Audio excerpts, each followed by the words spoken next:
Puluhan warga desa Sopo Batu terlibat aksi saling dorong dengan petugas. Mereka memaksa masuk untuk menjumpai Bupati di Mandailing Natal, Sumatera Utara. Massa meminta Bupati segera mencopot kepala desa Sopo Batu karena diduga telah menyelewengkan dana desa. Namun mereka tak berhasil menjumpai Bupati Saipullah Nasution yang sedang berada di luar kota. Perwakilan Pemkab Mandailing Natal langsung menemui pengunjuk rasa dan berjanji akan menyelesaikan persoalan ini. Aspirasi ibu dan bapak sekalian, sesungguhnya kami telah meresponnya. Kita telah melakukan audit dan pemeriksaan. Mungkin di antara teman-teman yang ada di sini sudah ada yang dipanggil oleh inspektorat pada minggu lalu. Betul? Ada ya. Dan sudah berlanjut hari ini. Sebelumnya, Kepala Desa Sopo Batu telah diperiksa oleh pihak inspektorat dikarenakan adanya kecurigaan penyerapan dana desa yang dipergunakan. Usai mendapatkan penjelasan, massa akhirnya membubarkan diri. Dari Mandailing Natal, Sumatera Utara, Ahmad Hussein Lubis, iNews melaporkan.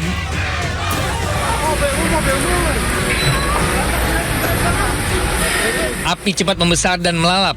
Ratusan motor yang terparkir di area parkir PT Ahrami Jaya, Grabak, Purworejo.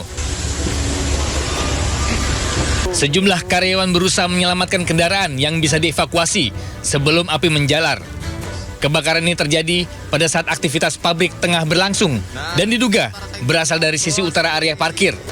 Posisi motor yang berdekatan menyebabkan api cepat merembet. Petugas keamanan sempat melakukan pemadaman menggunakan alat seadanya, namun sia-sia karena api cepat menyebar ke kendaraan lain. Damkar yang tiba segera melokalisir api agar tidak merembet ke bangunan lain. Selain melalap ratusan motor, api juga menyebabkan 2 orang terluka bakar dan sesak nafas. Keduanya lalu dibawa ke Rumah Sakit Umum Cokronegoro. Kita langsung melakukan pemadaman, tapi sudah nggak itu lagi. Karena posisi motor kan, rapat, parkir kan rapat itu. Oh, iya. Jadi udah nggak bisa bertabur lagi, nggak bisa. Jam berapa itu, Pak? Kurang lebih jam 8-an lah, jam 8 kurang. Oh, jam 8 kurang. Kasus ini sudah ditangani pihak kepolisian dan masih diselidiki asal api bisa muncul di area parkir tersebut. Dari Purworejo, Jawa Tengah, Jo Hartoyo, iNews melaporkan.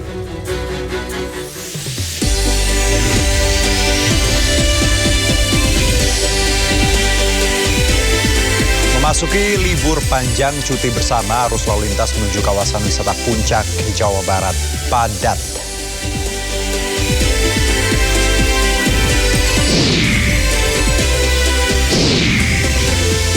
Baru-baru ini Rumah Sakit RSPI Sulianti Saroso, Jakarta membenarkan seorang WNA sedang jalani isolasi diduga akibat hantavirus.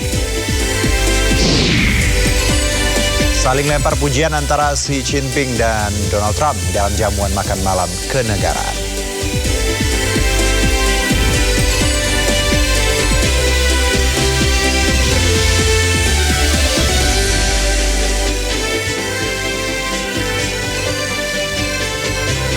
Ya, halo pemirsa, rupiah semakin terpuruk dan siap-siap harga tiket pesawat domestik bakal semakin mahal. Bagaimana outlook ekonomi Indonesia beberapa bulan ke depan? Kita akan membahasnya sore ini. Saya Herjino Syaputra, Anda menyaksikan Sido Sore. Di hari kedua libur panjang kenaikan Yesus Kristus, ribuan kendaraan wisatawan masih terus memadati gerbang tol Paster. Terjadi antrean kendaraan hingga menyebabkan kemacetan di sekitar area tol. Hari kedua libur panjang, ribuan kendaraan wisatawan terus memadati gerbang tol Paster. Antrean sudah terjadi sejak pintu keluar tol menuju jalan arteri Kota Bandung. Sementara kawasan Jalan Dr.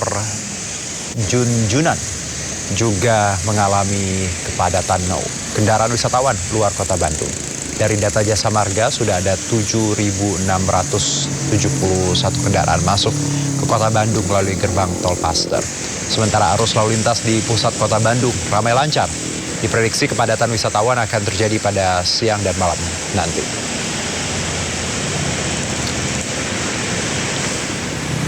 Sementara itu, arus kendaraan di ruas Jalan Tol Cipularang Purwakarta, Jawa Barat dari arah Jakarta menuju Bandung juga terpantau padat.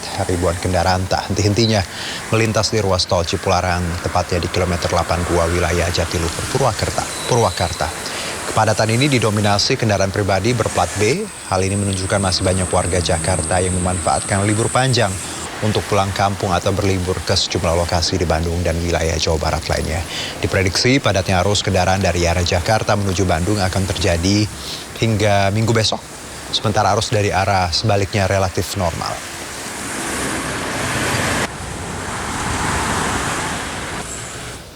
Bandung selalu menjadi favorit kunjungan wisata saat libur panjang.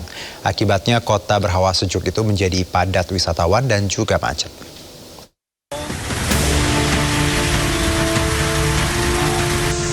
Setiap tanggal merah, kota Kembang Bandung selalu diserbu wisatawan. Ribuan kendaraan membadati jalur menuju kota ini hingga menyebabkan kemacetan. Kepadatan kendaraan mulai terjadi sejak pintu keluar gerbang tol hingga menuju kawasan jalan arteri kota Bandung. Selain itu, kawasan Jalan Junjunan juga dipadati kendaraan yang berasal dari kawasan Jakarta dan sekitarnya. Di Bandung, Lembang menjadi salah satu tujuan wisata favorit pengunjung. Terletak di kawasan Bandung Utara yang sejuk dan asri, objek wisata Lembang selalu dipadati kendaraan wisatawan untuk mengisi waktu libur. Diperkirakan kepadatan kendaraan wisatawan di wilayah ini akan terus berlanjut hingga akhir liburan. Dari Bandung, Jawa Barat, Ervan David Yuwono, iNews melaporkan. Memasuki libur panjang, cuti bersama arus lalu lintas menuju kawasan wisata Puncak Cisarua Bogor, Jawa Barat mengalami peningkatan kendaraan dari arah Jakarta. Polisi melakukan rekayasa lalu lintas satu arah. Antrian panjang kendaraan terjadi di Simpang Gadok, Ciawi, Bogor. Meski terpantau ramai lancar, Satlantas Polres Bogor melakukan rekayasa lalu lintas satu arah dari arah Jakarta. Peningkatan jumlah kendaraan karena banyaknya wisatawan yang ingin menghabiskan masa libur cuti bersama dan libur akhir pekan di kawasan wisata Puncak. Data kendaraan masuk di exit tol Ciawi mencapai kenaikan hingga 20% berbeda dengan hari libur biasanya.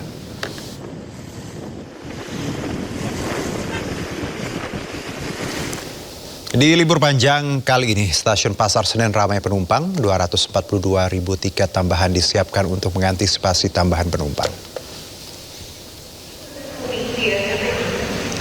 Aktivitas di area keberangkatan stasiun Pasar Senen hingga saat ini masih terpantau normal.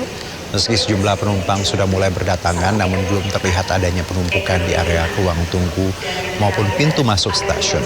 Guna mengantisipasi antusiasme masyarakat yang hendak melakukan perjalanan liburan, KAI menyiagakan 242.000 tiket tambahan. Semarang, Bandung, Surabaya hingga Jember menjadi tujuan favorit masyarakat saat ini.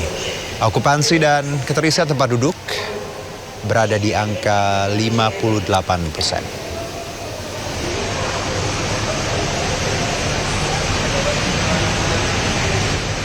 Ya, libur panjang peringatan kenaikan Yesus Kristus banyak dimanfaatkan masyarakat berlibur atau mudik ke kampung halaman menggunakan transportasi kereta api. Lalu seperti apa pantauan penumpang di stasiun Pasar Senen? Sudah ada rekan Ismalia Mediasari di sana. Yes, kita akan coba terhubung dulu dengan rekan Ismalia di stasiun Pasar Senen saat ini. Karena kita tahu kondisi libur panjang pasti stasiun Senen akan cukup padat. Ismalia, nampaknya di belakang mulai ramai, silakan.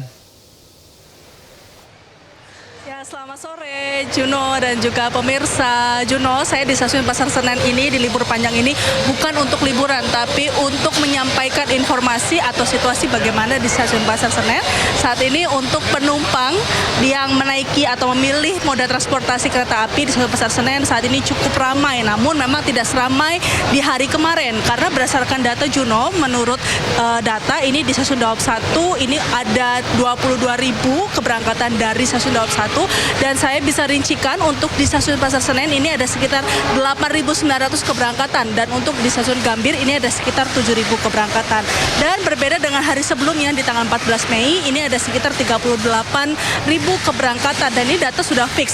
Jadi kalau misalnya dilihat dari data, untuk data kemarin dan data sekarang memang untuk penumpang yang memilih untuk moda transportasi umum kereta api ini lebih banyak kemarin seperti itu. Dan juga ini bisa dilihat juga di belakang saya memang tidak terlalu ramai. Dan memang untuk keberangkatan ini yang paling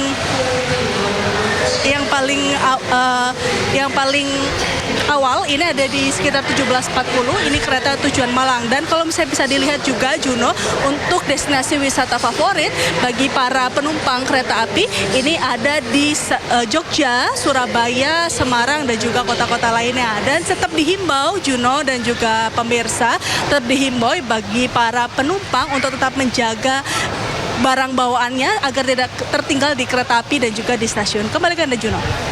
Baik, Ismalia, terima kasih banyak atas laporannya. Selamat bertugas kembali. Kita ke informasi masih soal liburan pemirsa di Jakarta. Selain Ragunan, Anda juga bisa ajak liburan keluarga Anda ke SeaWorld Ancol. Tak kalah seru, ada ribuan ikan seolah menari di atas kepala yang bisa Anda saksikan. Dan berikut laporan rekan Hadisti Arifah. Pemirsa, wisata Ancol masih menjadi tujuan favorit bagi warga ibu kota. Nah, pada momen libur panjang pekan ini tampaknya warga Jakarta dan juga sekitarnya, bahkan hingga luar kota Jakarta, memanfaatkan momen libur ini untuk berwisata ke Ancol. Salah satu yang menjadi paling diminati oleh para pengunjung adalah SeaWorld. Nah, di sini memang disajikan beragam jenis biota laut yang dapat dinikmati oleh para pengunjung nih. Pengunjung bisa menikmati situasi, melihat beragam jenis hewan air, yang mana ini saat ini saya sedang berada di terowongan, yang terowongan ini panjangnya bahkan mencapai 80 meter ini. Nah, kita lihat di sekitar sini beragam jenis ikan dapat dilihat, dapat dinikmati pemandangannya. Ini ada ikan hiu, ikan pari, hingga ikan raksasa lainnya yang terlihat atau tampak berenang nih di atas kepala dan juga di sekitar kita. Nah, ini memang menjadi salah satu area yang paling diminati oleh para pengunjung di sini karena mereka dapat merasakan momen-momen melihat beragam jenis biota laut ini. Nah, memang di sini tidak hanya sekedar menjadi hiburan bagi para pengunjung, namun ini juga menjadi wisata edukasi karena mayoritas pengunjung yang datang ke sini adalah mereka yang bersama keluarga yang membawa anak-anak mereka, sehingga selain menyajikan hiburan, mereka juga menjadikan wisata ini untuk wisata edukasi karena di sini tidak hanya sekedar melihat saja, namun juga dijelaskan terkait jenisnya, kemudian juga kualifikasinya, segala macamnya ini dijelaskan di sini, sehingga anak-anak yang berlibur di sini mereka tidak hanya sekedar berlibur menikmati pemandangan, melihat kondisinya saja, namun juga sembari belajar. Nah, kalau Anda beruntung ini yang lagi berkunjung di sini, berwisata di SeaWorld ini, nanti juga bisa melihat adanya atraksi feeding atau memberikan makanan secara langsung kepada hewan laut ini yang akan tentunya dilakukan oleh penyelam profesional. Nah, bagi Anda yang masih bingung untuk berlibur di akhir pekan ini, SeaWorld Ancol ini masih bisa menjadi pilihan Anda karena ini selain berlibur juga bisa sambil belajar. Dari Jakarta, saya Hadisti Arifah dan Andri Setiawan, iNews melaporkan. Warga Jabodetabek ramai-ramai keluar kota saat libur panjang kenaikan Yesus Kristus sehari sebelum libur panjang. Sebanyak 170.000 kendaraan tinggalkan Jakarta, terbanyak menuju kota-kota di Jawa Tengah dan Jawa Timur.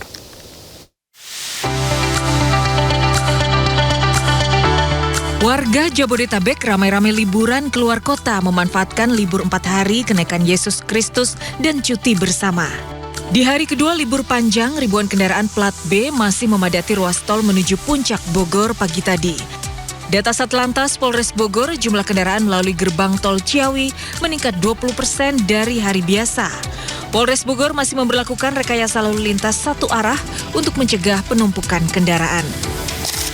Sementara itu, di ruas tol Cipularang kilometer 82 arah Bandung juga masih terpantau padat pagi tadi atau di hari kedua libur panjang. Ribuan kendaraan plat B menuju Bandung untuk mudik maupun berwisata. Meski padat, belum terjadi kemacetan. Data Jasa Marga, sebanyak 170.000 kendaraan sudah meninggalkan Jabodetabek pada Rabu lalu. Jumlah itu meningkat 25% dibandingkan hari biasa sekitar 136.000. Arus kendaraan keluar terbanyak menuju tol Trans Jawa dan Bandung mencapai 44%. Menuju barat ke arah Merak sebanyak 30% dan arah selatan menuju Puncak sekitar 24,5%. Jasa Marga memperkirakan sebanyak 750.000 kendaraan meninggalkan Jabodetabek sepanjang periode libur panjang ini. Tim Liputan iNews melaporkan. Pemirsa, kemana kalau ingin liburan seru tapi murah meriah? Tentu saja ke Taman Marga Satwa Ragunan di Jakarta Selatan. Mau keliling melihat satwa bisa, duduk ngadem di bawah pohon juga bisa. Nah, kita lihat keseruannya berikut ini.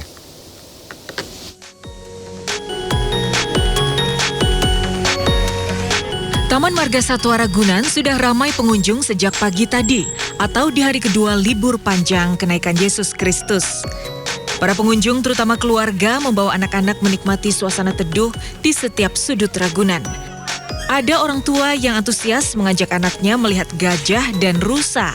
Ada yang jalan kaki keliling melihat aneka satwa koleksi Ragunan. Kalau tidak mau jalan kaki pun bisa keliling Ragunan dengan kereta warawiri yang tersedia. Atau sekedar ingin duduk atau tiduran di bawah rindangnya pohon Ragunan pun bisa, tentu sambil menikmati bekal makanan yang dibawa. Ya, liburan santai tapi seru di Ragunan masih jadi pilihan favorit warga Jabodetabek maupun luar kota. Harga tiket pun ramah di kantong pengunjung.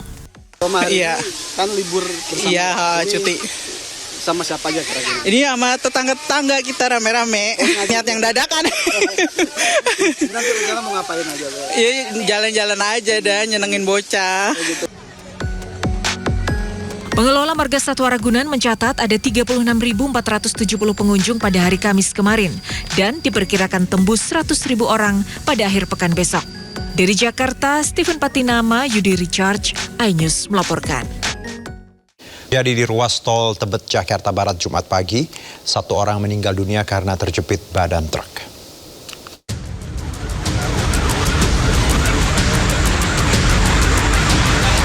Sebuah truk muatan beling kaca menabrak truk bermuatan pasir di jalan tol kilometer 2200 Tebet, Jakarta Selatan, Jumat pagi hari. Truk yang membawa pasir ini mengalami pecah ban sehingga pengemudi tidak dapat mengendalikan laju kendaraannya. Tabrakan keras tak terhindarkan sehingga menyebabkan kernet truk beling tewas terjepit badan truk. Insiden ini menyebabkan arus lalu lintas mengalami kemacetan dalam tol arah Pancoran menuju Cawang. Di depannya, Terus? ya nggak tahu mobil itu geser ke kanan sedikit, sayanya nggak ini lagi, ya nggak kelak lagi gitu loh. Ya iya. Berarti Iya, pas lihat mobil di belakang ada mobil kan, oh ya nggak bisa lagi, udah mau mindah. Karena dia kan nggak ada jalan juga. Kepolisian dari unit patroli Jalan Raya dan unit Laka Lantas Polda Metro Jaya yang tiba langsung melakukan olah tempat kejadian perkara. Jasad kernet langsung dievakuasi ke Rumah Sakit Polri, Jakarta. Sementara itu kasus ini ditangani Satuan Patroli Jalan Raya Laka Lantas Polda Metro Jaya. Dari Jakarta, Miftahul Gani, iNews melaporkan. Ya, waspada pemirsa, tindak asusila berkedok pengajar agama kembali terjadi. Seorang bocah SD jadi korban predator pria berusia 50 tahun di Kebonjeruk, Jakarta Barat. Ratusan warga emosi sempat mengarak pelaku hingga berusaha menghakiminya.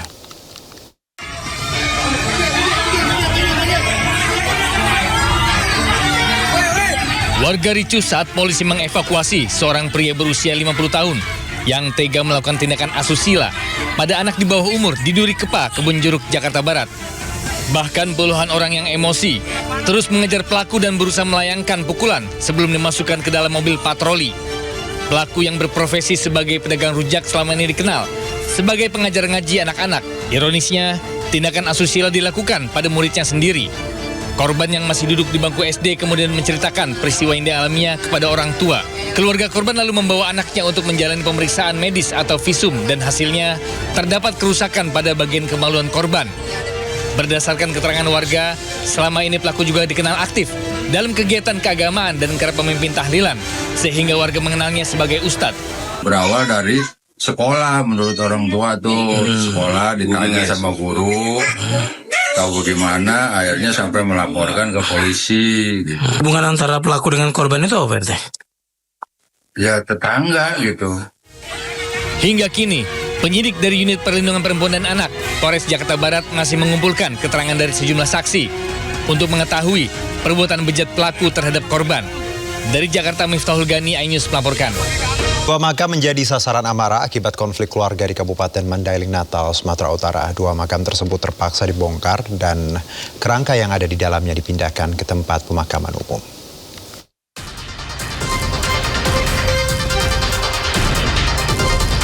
Dua makam ini terpaksa dibongkar menyusul sengketa lahan di Desa Huta, Lombang Lubis, Mandailing Natal. Dua makam yang masing-masing berusia 10 tahun dan 1 tahun dibongkar keluarga dan warga akibat pemilik tanah yang masih satu keluarga dengan penghuni makam tak terima lahannya dijadikan area pemakaman.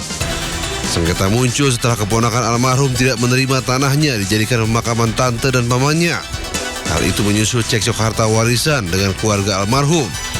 Akibatnya, pihak keluarga dengan berat hati membongkar kedua makam lalu memindahkannya ke TPU yang jaraknya 200 meter dari lokasi awal. Ini kan yang sudah meninggal, yang udah lama. Jadi kenapa harus diganggu? Apalagi itu keluarga sendiri. Jadi gimana tanggapan masyarakat? Ini baru pertama kali kejadian selama di Panjabungan ini, sengketa keluarga. Saya juga di sini Panjabungan ini, Lombang Lubis ini, yang jadi pendatang, termasuk si takut pendatang. Kami mencemari. Hingga kini kedua pihak masih berselisih, sementara pihak desa sudah melakukan mediasi perdamaian antara kedua pihak yang masih berkeluarga. Dari Mandailing Natal, Sumatera Utara, Ahmad Hussein Lubis melaporkan. Aksi nekat seorang pria diduga gangguan jiwa menghanguskan 2 unit rumah di kawasan padat penduduk Kota Samarinda Jumat dini hari. Pelaku yang baru keluar dari rumah sakit jiwa tersebut sengaja membakar sofa hingga api tak terkendali dan nyaris diamuk massa.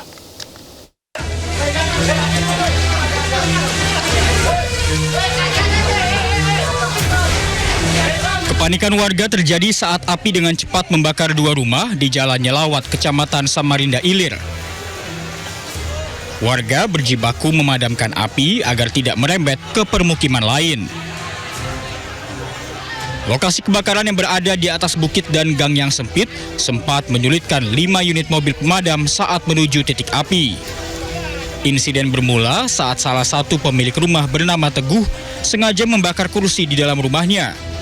Pelaku diketahui baru saja menjalani perawatan di rumah sakit jiwa karena gangguan mental. Di dalam tidur atau gimana, Pak?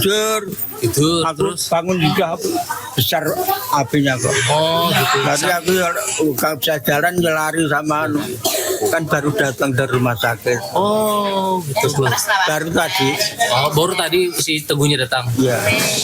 Untuk kesulitan sendiri memang ada faktor kesulitan karena posisinya bangunan itu adalah di bukit, di atas bukit. Jadi untuk penyuplaian air dari bawah agak susah. Jadi untuk minim juga untuk sumber air di TKP. Setelah 1 jam, api pun padam. Beruntung tidak ada korban jiwa dalam peristiwa ini. Polisi langsung mengamankan pelaku dari amukan warga yang marah dan kasus ini kini ditangani Polresta Samarinda. Dari Samarinda, Kalimantan Timur, Ardi Wirya, iNews melaporkan. Seorang oknum polisi dari Resmo Polda Sulawesi Barat terlibat keributan di Kota Makassar, Sulawesi Selatan. Pemicunya diduga karena tidak terima diputus cinta oleh sang pacar hingga minta balikan.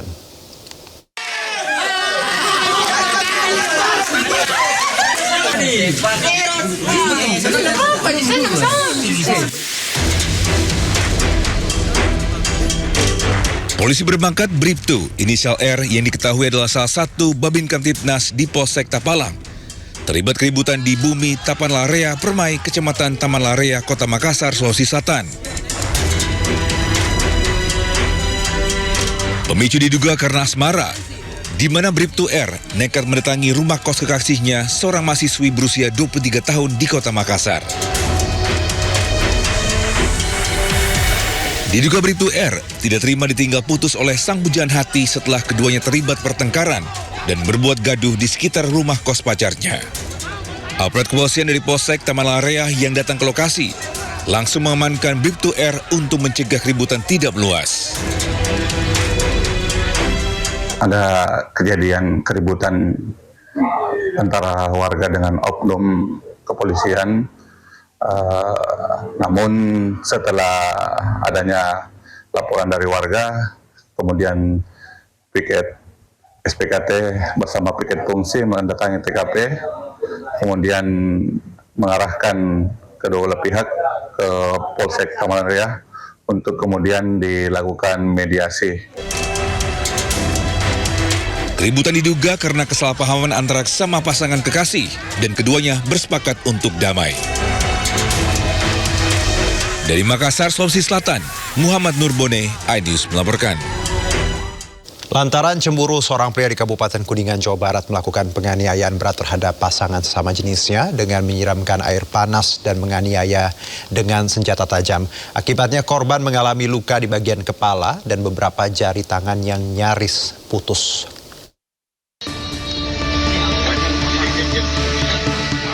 Pria dalam lingkaran merah ini merupakan pelaku penganiayaan berat terhadap kekasih sesama jenisnya di Kecamatan Ciberem, Kabupaten Kuningan, Jawa Barat.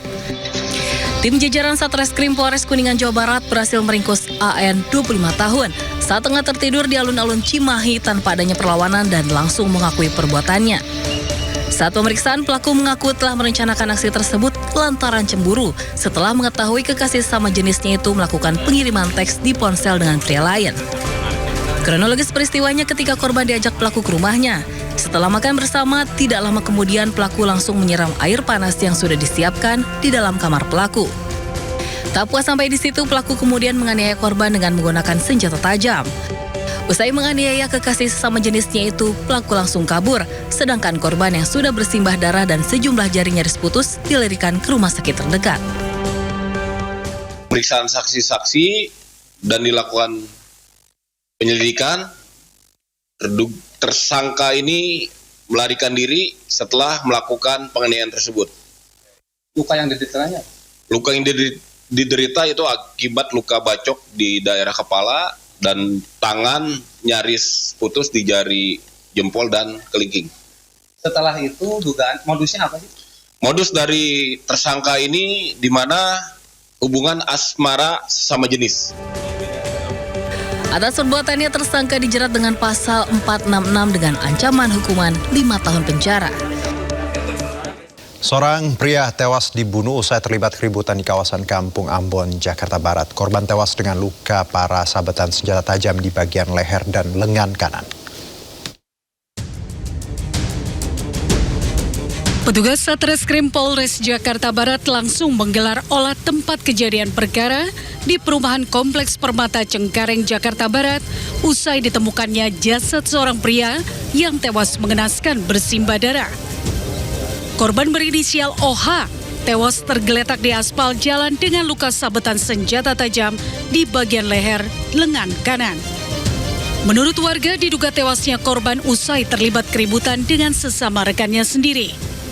Namun penyebab pasti keributan di sarang narkoba yang kerap dikenal dengan Kampung Ambon ini masih diselidiki pihak kepolisian.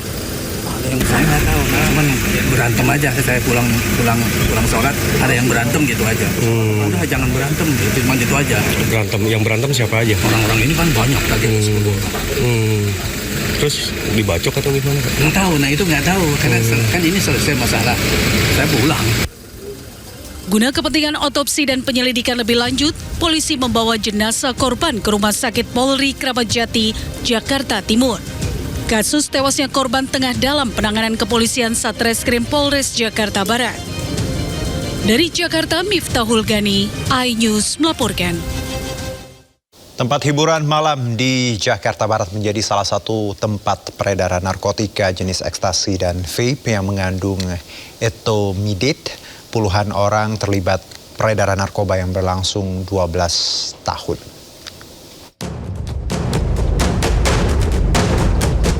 Peredaran narkotika di salah satu tempat hiburan malam di Grogol, Petamburan, Jakarta Barat sudah lama berlangsung.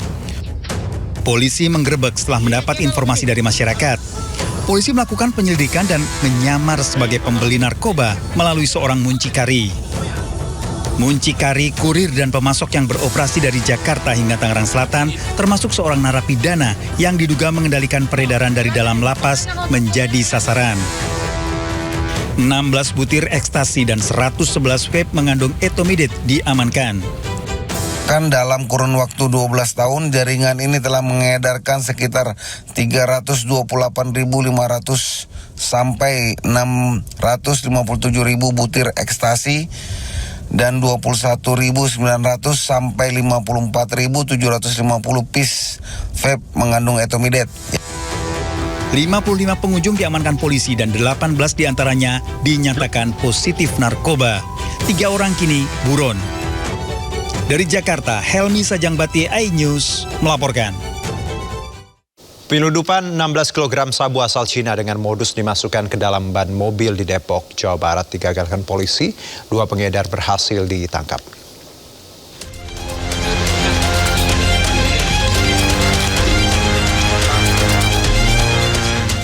Pengungkapan penyelundupan sabu modus ban mobil ini berawal dari penangkapan 2 pengedar di Jalan Cinangkaraya, Bojongsari, Depok. Barang bukti 3 kg sabu disita polisi. Usai pengembangan, petugas kembali menemukan barang bukti 13 kg sabu di rumah pelaku di perumahan Kirana, Bojongsari. Untuk mengamankan barang haram tersebut, sabu disimpan di dalam mobil. 13 kg, jadi total keseluruhan barang bukti yang kami amankan seberat 16 kg sabu. Dan modus ini sangat menarik, barang tersebut disimpan dalam ban mobil, dan mobil itu kondisinya di towing. Hasil pemeriksaan, narkotika ini berasal dari Cina dan masuk ke Indonesia melalui Sumatera Utara. Modusnya para pelaku menggunakan ban mobil sebagai wadah. Kemudian mobil akan dinaikkan ke atas truk derek sebagai kedok dalam proses pengirimannya. Ini kedok pelaku berserta barang bukti dibawa ke Mapolda Metro Jaya. Dari Jakarta, Rizky Falufi, iNews melaporkan. Rupiah menembus level psikologis 17.600 per dolar Amerika Serikat. Informasi lengkapnya usai jeda berikut.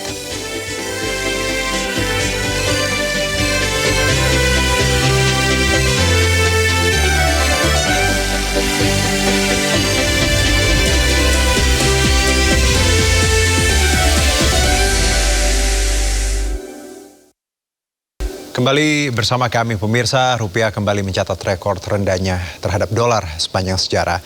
Per pagi tadi, rupiah menembus level psikologis 17.600 per dolar Amerika Serikat. Nilai tukar rupiah terhadap dolar Amerika mencatatkan pelemahan signifikan pada perdagangan internasional Jumat pagi. Rupiah menyentuh level psikologis 17.600 per dolar Amerika.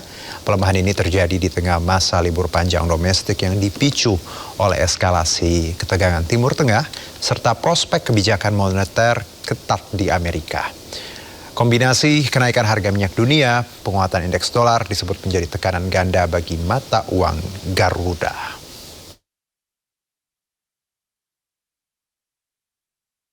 Ya, tekanan pada harga pangan, transportasi, dan energi mulai meningkat. Kalau pemirsa coba mungkin lihat di sekitar saya pun tadi kalau beli nasi biasanya take away-nya nggak nambah, ini ditambah 1.000 untuk harga take away-nya. Jadi memang harga-harga naik ini mungkin ya karena rupiah yang saat ini semakin terpuruk. Nah, harga-harga mulai naik termasuk BBM dan tiket pesawat. Selain itu data inflasi dari pemerintah dikatakan masih terkendali.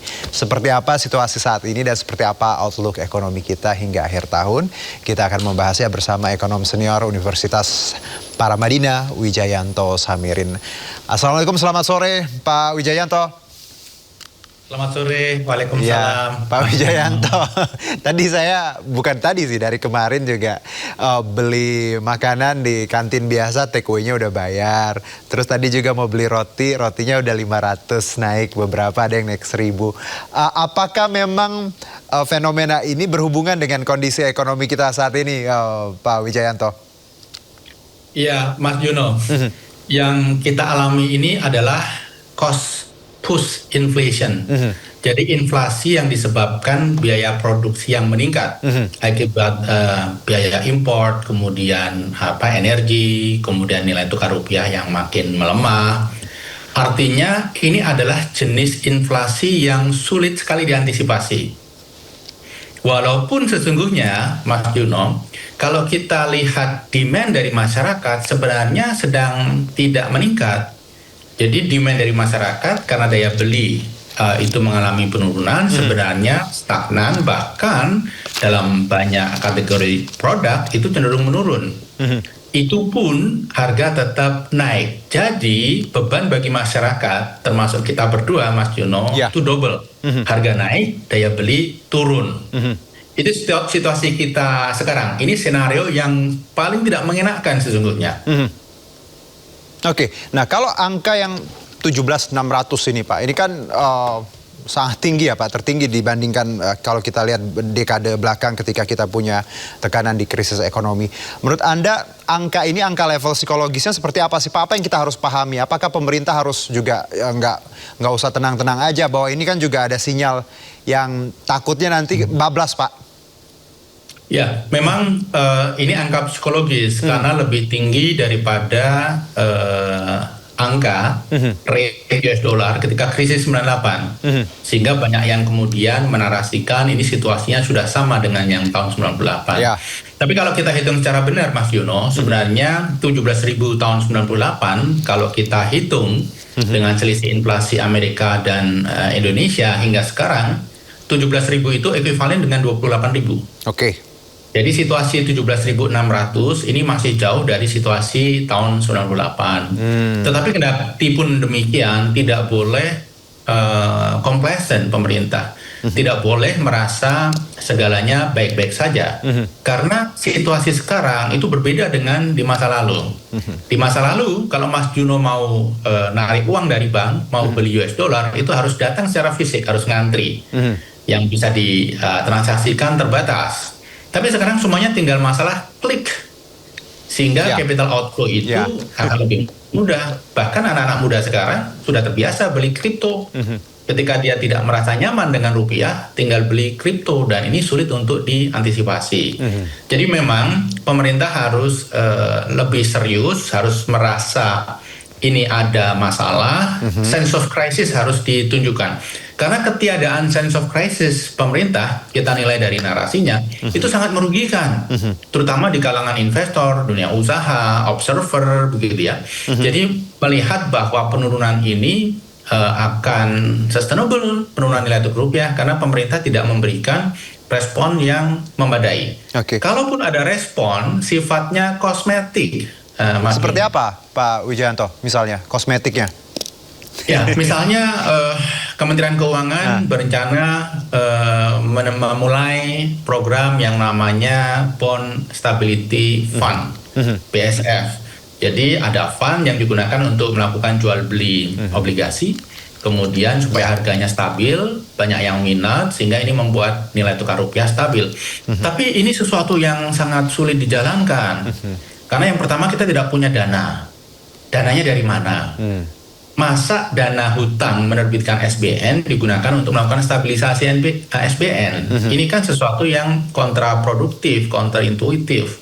Kemudian yang kedua, menjalankan ini tidak mudah. Ini justru kita akan berpotensi dikerjain oleh para hedge fund.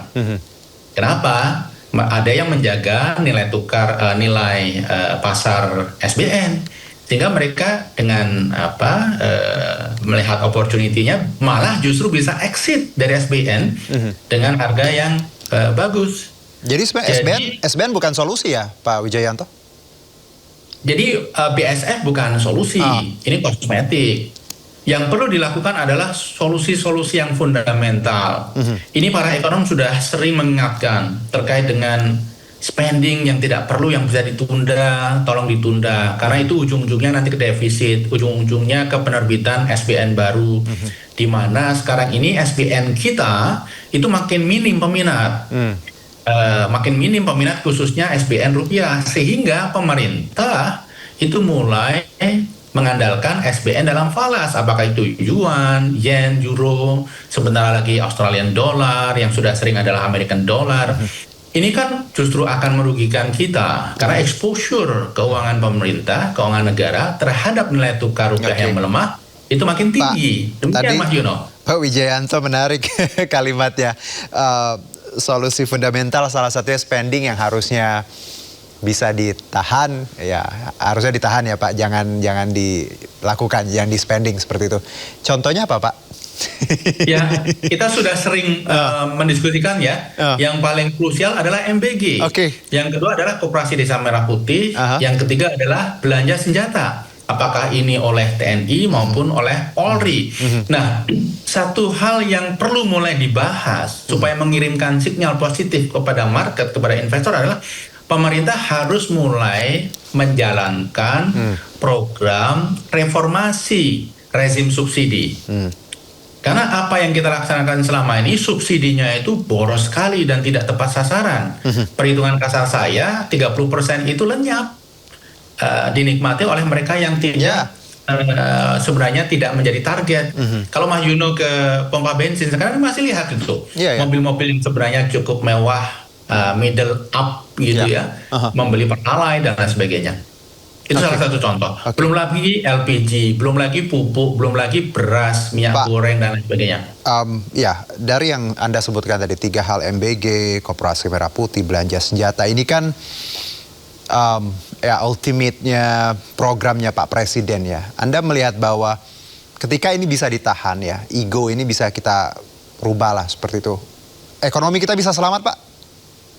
Ini satu dari beberapa hal yang harus dilakukan. Jadi menata spending ini yang paling penting karena nilainya besar sekali program-program itu. Yang tidak kalah penting dan ini mengirim sinyal positif adalah melakukan reformasi subsidi. Menjalankan subsidi yang adaptif. Menjalankan subsidi yang tadinya subsidi barang ke subsidi orang. Dari universal ke targeted gitu. Untuk menghemat. Karena hitung-hitungan kasar saya 30% barangkali bisa lebih salah sasaran pada saat fiskal kita sangat terbatas. Dan gini Mas, subsidi kita itu terlalu rigid, tidak adaptif. Misalnya Mas Yuno, kalau kita lihat harga LPG itu tidak pernah naik sama sekali dari tahun 2007. Kemudian biosolar itu juga terlalu rendah dibandingkan harga market. Minimal produk-produk disubsidi itu juga diizinkan untuk mengalami fleksibilitas harga, minimal adjust terhadap inflasi. Kalau dipanteng fix seperti itu selama puluhan tahun ya APBN akan sangat kesulitan. Plus tadi subsidinya 30% itu tadi ya Pak ya dinikmati oleh yang tidak seharusnya Pak. Nah kalau kita bicara ini Pak, sebenarnya saya paham kekhawatiran Bapak sebagai ekonomi, bicara MBG, Koperasi Merah Putih dan tadi belanja senjata, ini kan semua orang juga punya kritik yang sama terkait spending yang kita punya ini. Tapi ketika kita melihat pemerintah dan sikapnya Pak, apa yang menurut Anda yang memang ya pemerintah harusnya buka mata dong dengan saran dan keadaan sekarang, karena kalau ini terus dilakukan Pak Wijayanto, apakah akan semakin membahayakan ekonomi bangsa Pak? Oh sangat, sangat. Untuk bisa bertahan ya fiskal kita hingga kuartal ketiga atau bahkan tengah tahun depan itu aja pertanyaan besar. Karena untuk membiayai subsidi BBM ini selama ini kita menggantungkan cash flow-nya Pertamina. Yang sebenarnya juga hanya mampu hingga beberapa bulan ke depan. Kalau ini tidak mulai dipikirkan, Pertamina kesulitan, nah ini akan membuat investor makin concern begitu. Kemudian harus disiapkan dari sekarang, jangan sampai terlalu mepet, kemudian tiba-tiba karena tidak punya dana, harga BBM melejit seketika. Dampak kejutan seperti ini akan sangat buruk. Batas waktu terlambat tuh kapan sih Pak? Kalau kita lihat sikap pemerintah yang harusnya misal diambil sedini mungkin. Ini sudah terlambat. Oh ini sudah terlambat? Iya, sudah terlambat. Harusnya dimulai sejak perang Iran itu pecah. Kemudian hal seperti ini harusnya sudah mulai dibahas. Tapi daripada belum dilakukan, menurut saya terlambat itu masih lebih bagus, Mas Yuno. Baik, Pak. Ini bahasa-bahasa yang saya tanyakan dan Bapak jawab tadi sangat gampang dimengerti oleh masyarakat yang nonton, yang harusnya pemerintah jauh lebih gampang mengerti ya Pak ya ini.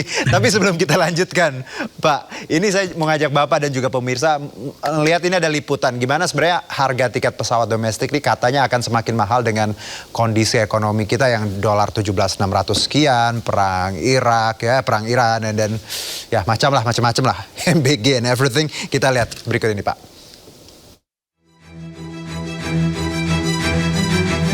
Sebagai dampak kenaikan dari harga bahan bakar pesawat, Kementerian Perhubungan akhirnya menetapkan aturan baru terkait fuel surcharge penerbangan domestik. Kebijakan ini menyebabkan harga tiket domestik akan semakin mahal. Pemerintah mengizinkan maskapai membebankan biaya tambahan bahkan hingga 50% dari tarif batas atas, tergantung kelas layanan yang dipilih penumpang. Aturan ini sudah berlaku sejak 13 Mei 2026. Meski tiket pesawat bisa semakin mahal, pemerintah meminta maskapai agar tidak menurunkan standar pelayanan.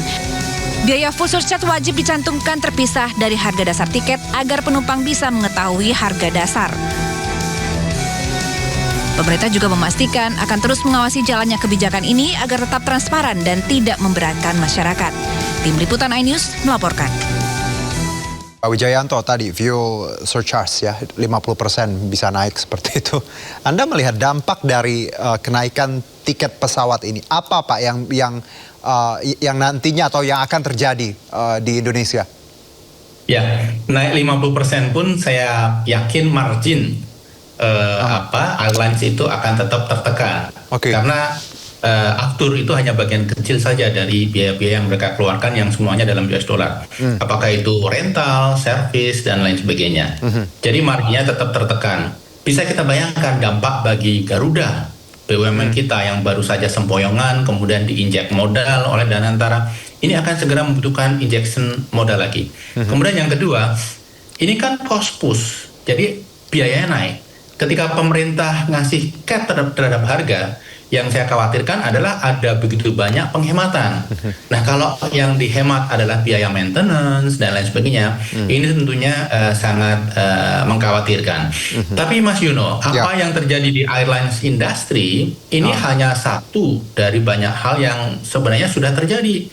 Misalnya nelayan tidak bisa melaut. Kenapa? Karena solarnya tidak terjangkau. Yang subsidi ternyata tidak ada di pasar, padahal mereka adalah nelayan kecil. Jadi hal-hal seperti ini sebenarnya sudah terjadi di lapangan. Atau UMKM yang mereka membutuhkan minyak goreng curah yang murah, tidak ada di lapangan.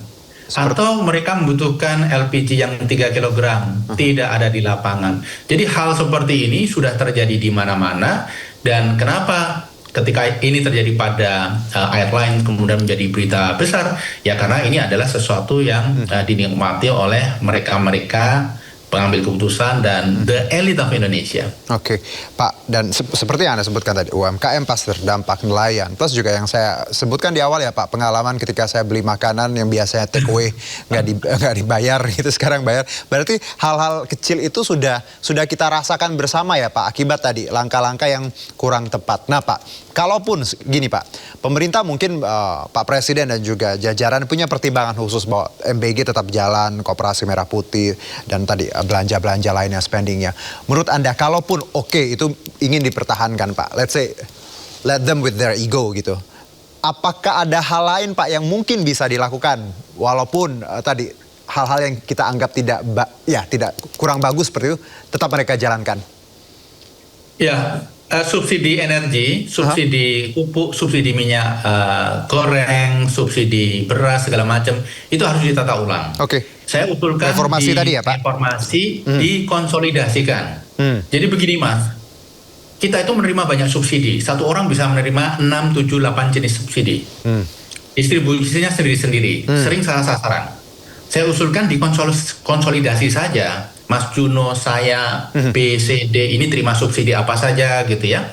Dan ditransfer dalam bentuk cash atau poin yang ini bisa dimanfaatkan untuk membeli. Jadi lebih personalized gitu Pak. Iya. Jadi misalnya Mas Juno dapat 4 jenis subsidi, saya dapat 5 jenis subsidi, ya itu akan saya terima. Kemudian menggunakan poin itu dengan teknologi yang sekarang QRIS itu sangat mungkin. Saya bisa membeli BBM dengan poin yang saya kumpulkan.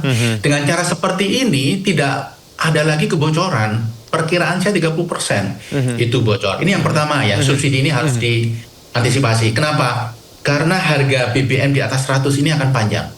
Kita berharap pertemuan Xi dan Trump ini kan membuat harga BBM turun. Ternyata tidak membahas itu sama sekali. Kemudian menurut saya hal lain yang patut dilakukan adalah pemerintah harus mengurangi turbulensi iklim usaha, kebijakan-kebijakan yang menurut saya membuat dunia usaha nervous, investor nervous, itu harus di stop. Misalnya, masa ada ide akan memeriksa aset para peserta tax amnesty? Tax amnesty ini kan dilindungi oleh hukum, undang-undang.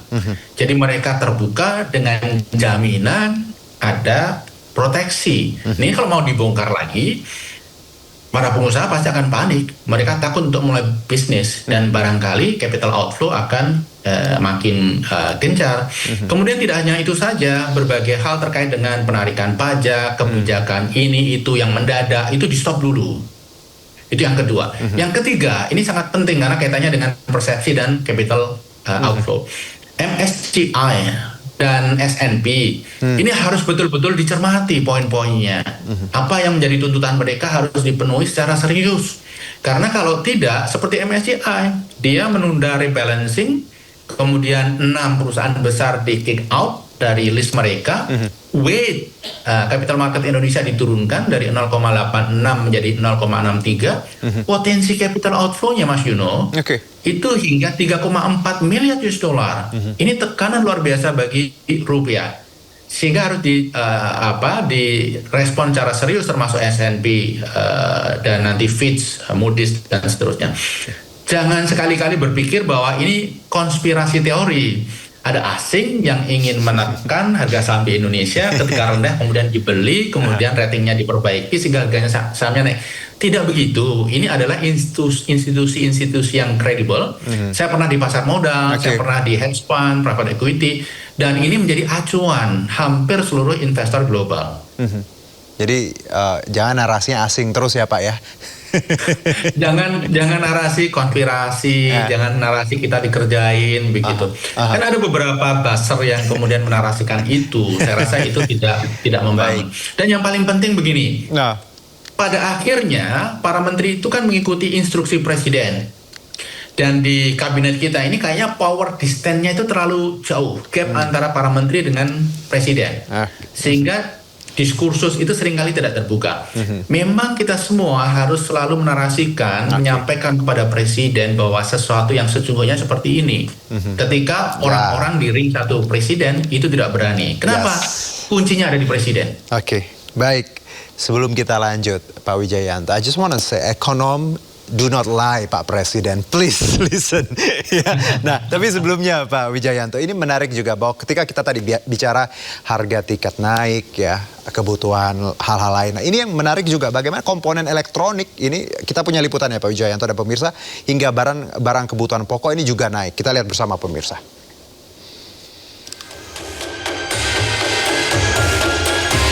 Melemahnya rupiah terhadap dolar semakin berdampak nyata pada kehidupan masyarakat. Harga-harga mulai naik, salah satunya barang-barang elektronik. Barang elektronik seperti laptop dan komputer yang menjadi kebutuhan utama pekerja serta pelajar kini dibanderol dengan harga lebih tinggi dibandingkan akhir tahun lalu. Kenaikan harga mencapai hampir 50%. Kenaikan harga ini sudah terjadi bahkan sejak awal tahun. Namun akibat lonjakan nilai tukar dolar saat ini membuat harga semakin meroket. Faktor permintaan global terhadap teknologi kecerdasan buatan atau AI juga menjadi salah satu pemicu utama mahalnya komponen inti. Mungkin kalau sebelumnya dijual dengan harga berapa, saat ini di harga berapa? Karena saya base-nya komputer ya, kita contoh untuk di laptop mungkin ya, yang dulu Core i3 mungkin di angka 6 jutaan, saat ini di harga di atas 10 juta. Pedagang mengaku tidak punya pilihan selain menaikkan harga jual ke konsumen. Alasannya karena modal yang dikeluarkan untuk mengambil barang dari luar negeri kini semakin membengkak. Bila harga elektronik terus melambung, pedagang khawatir akan menurunkan daya beli masyarakat. Dari Jakarta, Selena Yahya, iNews melaporkan. Pak Wijayanto, kita lanjut nih Pak. Saya bawa dialog ini senyum-senyum, tapi sebenarnya khawatir dan sedih Pak ya. Karena kenapa? Saya pun ya maksudnya pekerja gitu ya di Jakarta merasakan hal yang sama. Gimana saudara-saudara kita yang lebih kurang beruntung ya Pak di daerah yang mereka mungkin penghasilannya tidak lebih dari 50.000 sehari. Ini tentunya tamparan keras ya Pak untuk pemerintah untuk segera berbenah. Nah, satu Pak, mungkin sebelum kita durasinya singkat Pak, bahwa kita nggak punya bantalan ekonomi yang kuat ya Pak. Dan saat ini let's say we are buying time. Jadi memang ya udah pura-pura nggak tahu aja gitu Pak. Ya, saya rasa pemerintah harus segera menyadari gitu ya. Bahwa kita itu nggak sehat. Kalau orang sakit itu kunci untuk sehat kan paham bahwa dirinya sakit, kemudian nyari obat. Itu dulu yang paling penting. Oke. Jadi narasi bahwa kita baik-baik saja, parameter ekonomi kita bagus, makroekonomi kita bagus. Faktanya tidak begitu. Kalau bagus, kita tidak perlu pusing-pusing bikin BSF, tidak perlu pusing-pusing terbitkan obligasi dalam mata uang US dollar, gitu ya. Tidak pusing-pusing harus melakukan ini itu. Faktanya kita tidak baik-baik saja. Mohon diterima saja dan segera cari solusi, jangan cari kami kita. Karena yang kita bahas ini bukan karena kita kritik benci ya Pak, bukan personal. Ini lebih bagaimana kita cinta kepada negeri ini dan harusnya jajaran pemerintah di atas paham ya Pak ya, bagaimana memperbaiki hal-hal yang ada. Satu Pak, Anda seorang ekonom yang tadi punya pengalaman yang luar biasa Pak Wijayanto. Sebagai masyarakat, what we should do, what is our best way to anticipate gitu Pak keadaan ini? Nabung, hemat, and then what else? Saya rasa kita harus berhemat. Kita menghindari belanja mengandalkan utang karena itu meningkatkan risiko keuangan kita. Jadi jangan hidup beyond our mean. Kemudian ya, pekerjaan dikerjakan dengan baik karena tantangan ke depan makin berat, potensi PHK makin tinggi. Jadi kita harus berkontribusi yang terbaik bagi tempat kita kerja sehingga tempat kerja kita bisa survive, tidak perlu melakukan PHK. It's a very good point Pak ya, bahwa we never know what would happen in the future, tapi lagi-lagi ya tetap optimis, hemat ya Pak, kerja yang baik, dan insya Allah pemerintah juga mendengar diskusi kita ini ya. Mohon Pak Presiden dan semuanya ya.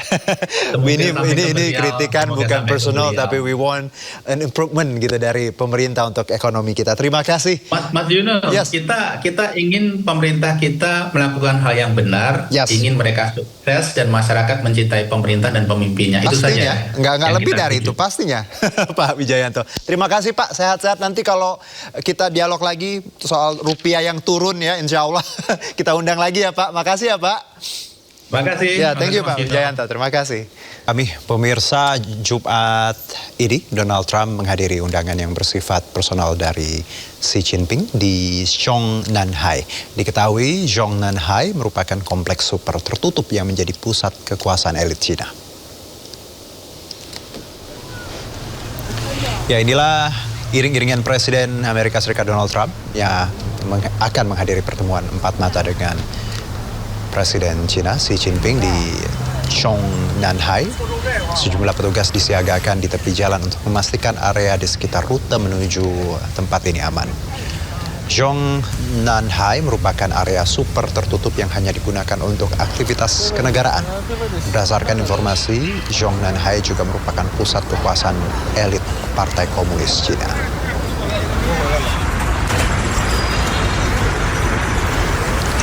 Dan berikut adalah suasana kedatangan Donald Trump, pemirsa, dan Xi Jinping di Zhongnanhai. Keduanya nampak didamping oleh penerjemah untuk melangsungkan pembicaraan empat mata. Dan kalau kita lihat suasana di tempat ini memang sangat rimbun ya. Banyak pohon hijau seperti itu. Dan tadi memang sangat super private. Jadi tidak pada ya tempat-tempat umum lainnya. Jadi memang sangat dijaga luar biasa. Kita lihat juga halamannya begitu hijau. Didampingi masing-masing ya penerjemah. Ini juga momen menarik karena Pak Presiden Donald Trump pakai bahasa Inggris, Pak Xi Jinping tentunya pakai Mandarin. Jadi memang dua penerjemah ini harus luar biasa kerja keras ya. Jangan sampai salah ngomong gitu ya. Ini suasana di tempat pertemuan yang memang sangat private dan dijaga seperti itu tadi, pusat komunis juga ya, tempat komunis di Cina. Dan bahasan yang diskusikan di sini ya salah satunya terkait konflik Amerika Serikat dengan Iran.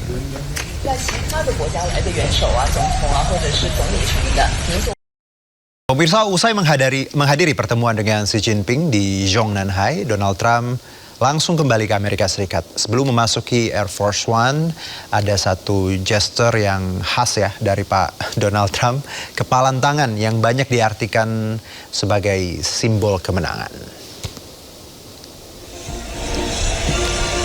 Ditemani Menteri Luar Negeri Cina Wang Yi, Donald Trump ini bersiap untuk menaiki tangga pesawat. Kita lihat diantar oleh iring-iringan, ada pengibaran bendera seperti itu ya, yel-yel dari masyarakat atau protokoler di sana. Dan Donald Trump nampak naik ke atas Air Force One. Ini sekaligus mengakhiri kunjungan pertama kali Presiden Amerika dalam 1 dekade. Dan ini, this is what we call special gesture, yes. Ini kepalan tangan ya. This bomb ini katanya simbol kemenangan.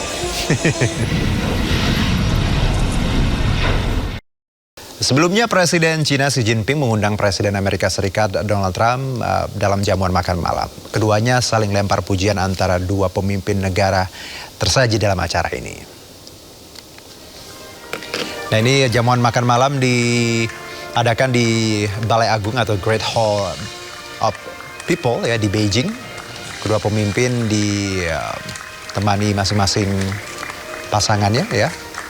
Dan nampaknya komunikasi terkait dagang antara kedua negara menunjukkan hasil yang positif. Sementara Presiden Amerika Donald Trump juga nampak akrab seperti itu dengan Xi Jinping.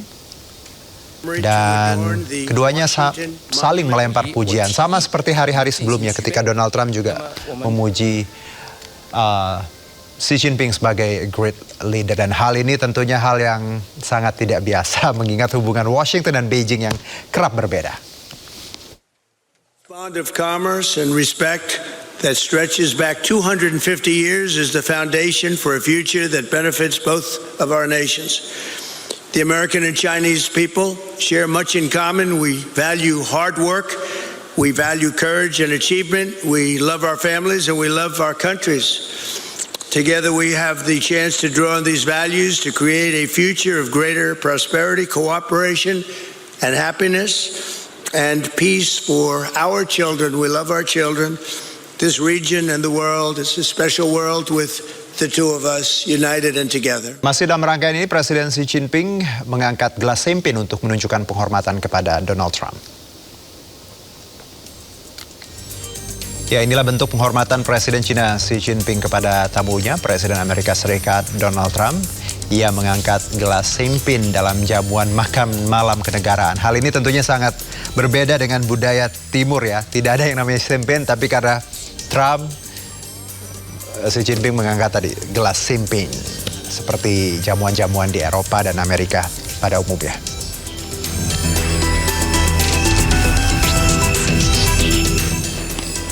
Ya, sambutan dari Xi Jinping ini dibalas Donald Trump dengan juga meminum dan mengangkat gelas champagne. Gestur ini saling mengangkat champagne dalam jamuan makan malam menunjukkan hubungan kedua negara, Paman Sam dan negeri Panda ini sangat erat nampaknya ke depannya. Ya, dalam momen ini menariknya pemirsa, Presiden Donald Trump tertangkap kamera diam-diam membuka buku yang ada di meja makan Xi Jinping di sebelahnya. Entah ada apa maksudnya. Mungkin ingin lihat ya, apakah ada menu spesial seperti itu.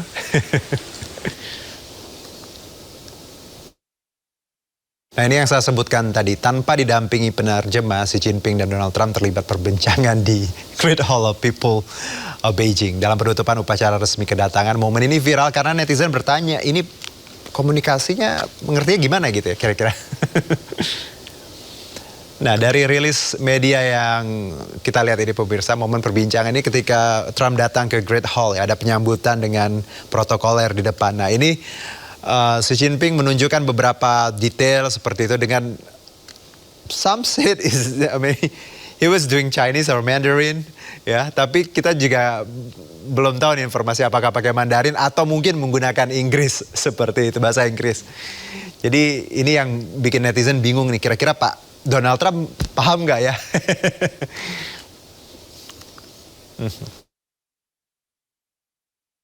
Ya, hal yang menarik juga soal salaman. Nah, ini kalau kita lihat Trump kan sangat dominan kalau salaman dengan pemimpin negara lain. Nah, kalau dengan Xi Jinping ini ada yang berbeda. Kita lihat.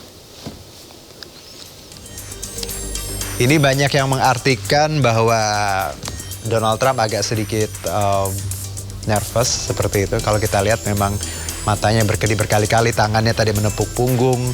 Dan biasanya kan sangat dominan, saling tarik gitu dengan khasnya Pak Donald Trump. Tapi kali ini agak soft dan sedikit, beberapa orang ya bilangnya worried gitu ya.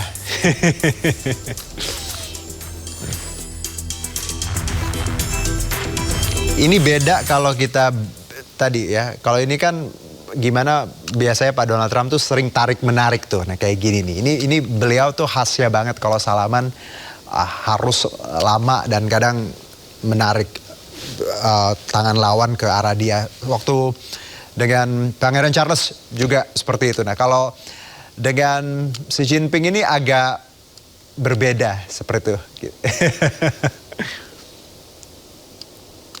Nah, kalau ini dengan beberapa presiden lain, pemirsa, ditarik ya, ini Macron juga, Pangeran Charles ini ya, Putin juga ya, kelihatan ini bahwa kalau orang melihatnya ya dominan seperti itu ya, menunjukkan power gitu. Oke, yang Pangeran Charles juga tuh kemarin pemirsa. I mean King Charles. Baik, nah lebih lanjut Donald Trump menyebut pertemuannya dengan Presiden China Xi Jinping berjalan sesuai rencana. Trump juga menekankan China berkomitmen untuk tidak akan membantu Iran dan ingin bebaskan Selat Hormuz dari blokade. We discussed it. I mean, when you say support, they're not fighting a war with us or anything. No. He said he's not going to give military equipment. That's a big statement. He said that today. That's a big statement. Said that strongly. But at the same time, he said, you know, they buy a lot of their oil there, and they'd like to keep doing that. He'd like to see Hormuz Strait opened. I said, well, we didn't stop it. They did it, and then we stopped them. You know, sort of interesting. He joked. He said, you know, it's sort of, if they stopped it, then you stopped them. But they'd like to see it opened. But they actually closed it. He didn't like the fact that they're charging tolls. Nah yang menarik pemirsa, kalau kita perhatikan 2026 ini Xi Jinping nggak perlu susah payah keluar negeri untuk diplomasi atau mengunjungi puluhan negara dalam setahun. Tapi beliau malah didatangi oleh kepala negara superpower dari wilayah lainnya. Di bulan Januari 2026 ada 4 pemimpin negara yang datang ke Cina. Awal Januari ada Perdana Menteri Irlandia Michael Martin. Lalu berikutnya ada PM Kanada Mark Carney. Juga datang langsung ke Cina.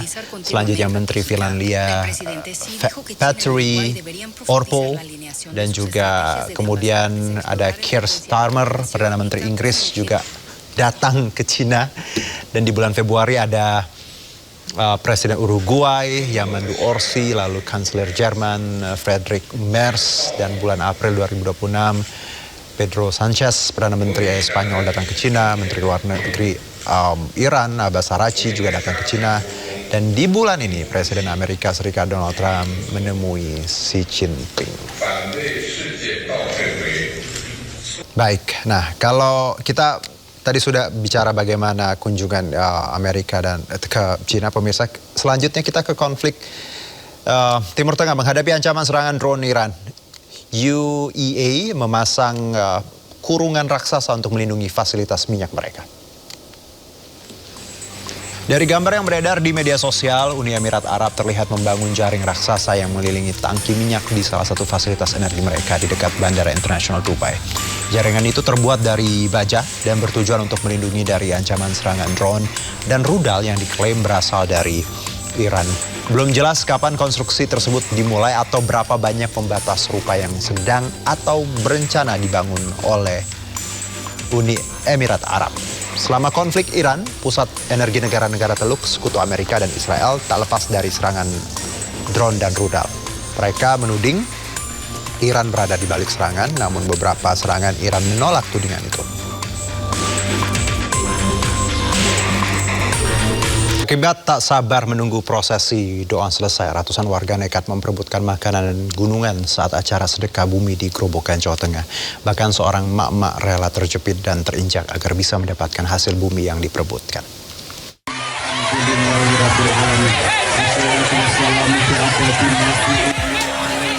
Ratusan warga tiba-tiba datang lalu menyerobot dan mengambil makanan yang dijadikan hidangan sedekah bumi di Desa Ngaringan, Grobogan. Bahkan seorang mak-mak lansia terjatuh lalu mendekap makanan yang didapat tanpa memperdulikan keselamatannya. Tak hanya di situ, kericuhan kembali terjadi saat warga menyerbu gunungan lalu melempar hasil bumi. Ironisnya, kericuhan terjadi saat pembacaan doa belum diselesaikan pemuka agama setempat. Total ada 17 gunungan dan tumpengan diperebutkan warga, ludes kurang dari 5 menit. Meski sempat ricuh, warga mengaku senang bisa ikut berebut bersama dan mendapatkan berbagai macam hasil bumi. Dapat terong, Pak. Terong apa? Terong, kangkung, nasi, sama jajan.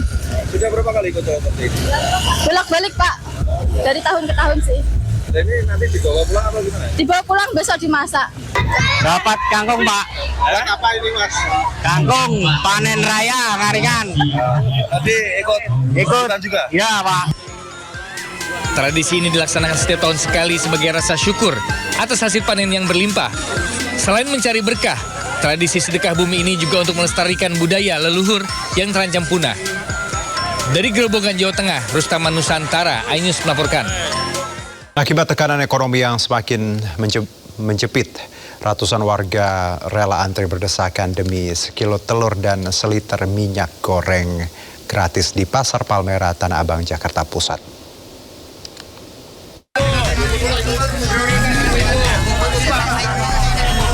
Ratusan warga yang didominasi mak-mak dan lansia berdesakan untuk mendapatkan minyak goreng dan telur gratis di Pasar Palmerah, Tanah Abang, Jakarta Pusat.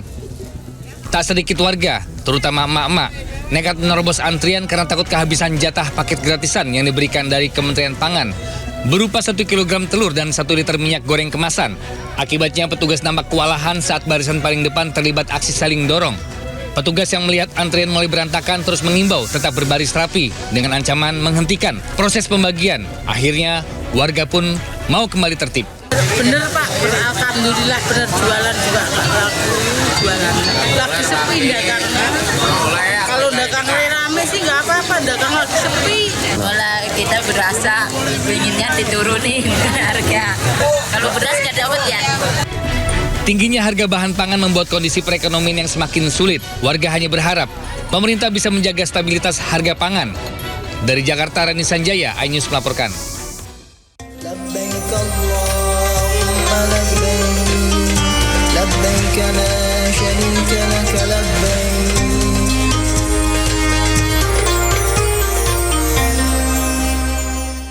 Penyelenggaraan ibadah haji tahun ini menghadirkan inovasi besar pada layanan konsumsi jemaah melalui penerapan sistem digitalisasi terintegrasi. Selain memastikan distribusi lebih dari 1,1 juta box makanan terpantau akurat, pengawasan ketat juga dilakukan dengan menguji sampel makanan demi menjaga kualitas gizi jemaah.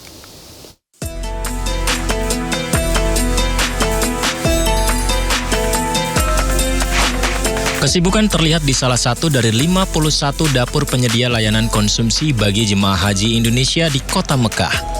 Mulai dari pencucian sayuran, pengolahan daging, hingga memasak telur dilakukan dalam skala masif. Tak ketinggalan bahan-bahan masakan yang memiliki cita rasa Nusantara. Namun kesuksesan layanan konsumsi jemaah haji ini tidak hanya pada pengolahan menu makanan. Penyelenggara ibadah haji mengubah total manajemen distribusi makanan dengan mengadopsi sistem digital. Mulai dari pencatatan distribusi hingga verifikasi jumlah porsi di 177 hotel, kini terpantau ketat secara waktu nyata atau real time. Pada tahun ini, pengelolaan data konsumsi mulai terintegrasi secara digital, mulai dari pencatatan distribusi, monitoring jumlah porsi, hingga verifikasi layanan. Sistem ini juga membantu percepatan koordinasi dan penanganan kendala di lapangan. Waalaikumsalam. Sebagai bentuk pengawasan berlapis, kualitas gizi juga dikontrol ketat melalui pengiriman sampel makanan dari setiap dapur catering ke pusat layanan konsumsi. Setiap sampel kemudian ditimbang dan dicek secara rinci untuk memastikan kesesuaian standar porsi, variasi lauk, beserta menu tambahan yang bervariatif. Hingga hari ini, distribusi konsumsi telah mencapai lebih dari 1,1 juta box makanan tanpa kendala berarti. Dari Mekah, Arab Saudi, Ike Kusuma, Sindo News, Media Center Haji, melaporkan. Isak tangis haru mewarnai keberangkatan ratusan calon jemaah haji di Banjarnegara, Jawa Tengah. 350 calon jemaah haji yang tergabung dalam kloter 3 resmi berangkat menuju Tanah Suci.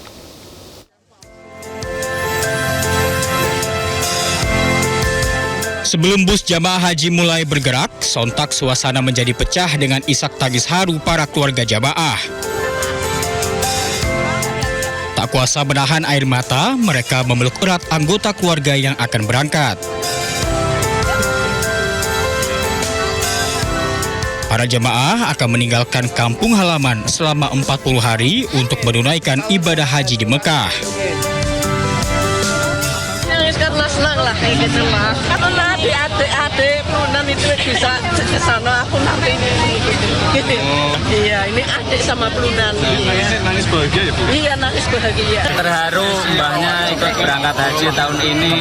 Depannya ya mudah-mudahan mabrur, selamat sampai tujuan, bisa pulang kembali ke tanah air. Sebanyak 1.043 calon jemaah haji asal Banjarnegara, Jawa Tengah berangkat tahun ini dan dibagi menjadi 4 kloter. Pemerintah Banjarnegara pun turut serta melepas keberangkatan haji kloter 3. Ada 3 kloter, tapi yang full Banjarnegara itu ada 2 kloter. Dan alhamdulillah hari ini saya bersama Pak Wakil bisa secara bersamaan mengantarkan ke Gunung Hutan. Kurang lebihnya 1.000. Keluarga berharap agar para jamaah haji selalu sehat dan lancar beribadah dan seluruh jamaah kembali ke tanah air sebagai haji yang mabrur. Dari Banjarnegara, Jawa Tengah, Nurdin Fauzi, iNews melaporkan.